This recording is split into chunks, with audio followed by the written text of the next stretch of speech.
değil. Qarabağ üçün xüsusi bir mövsüm oldu. Klub Avropada tarixinin ən böyük uğurunu imza atdı. 8 il sonra Çempionlar Liqasının əsas mərhələsinə vəsiqə aldı. Bununla da kifayətlənməyib 16-da bir finala yüksəldi. Adını Avropanın top klublarıyla bir sıraya yazdırdı. Xəyallarımızda belə görmədiyimiz anları yaşatdı. O günləri bir də nə vaxt görəcəyik Allah bilir. Daxili yarışlarda isə sabah həm kubok, həm çempionatda Qarabağı birincilikdən məhrum etdi.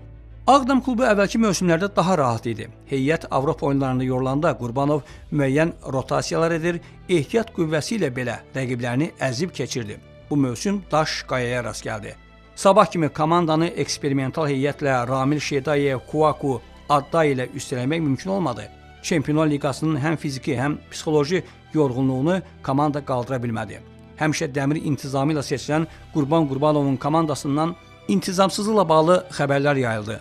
Sami Emmaye Çempionlar Liqası maçında əvəz etmədən meydana çıxmaq istəmədi. Elvin Cəfərquliyevlə Abbas Hüseynovun sorağı isə Şamaxı ilə xal itirilən oyundan sonra əyləncə məclisindən gəldi.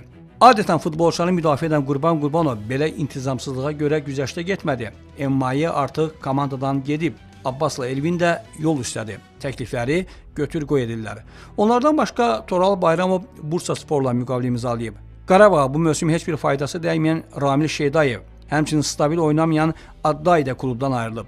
Bundan sonra da gedənlərin olacağı gözlənilir. Qarabağa silkələnmək, toparlanmaq üçün belə bir mövsüm lazım idi. Azərbaycan futbolu üçün böyük bir tarix yazmış, uzun illər təkrarlanmayacaq uğurlara imza atmış Qurban Qurbanov indi yeni Qarabağ qurmalıdır. Yəqin ki, bunu bacaracaq da kuboku, çempionluğu sabaha uduzmasını qoyaq bir kənara. Qarabağ bizim üçün Avropada daha maraqlıdır.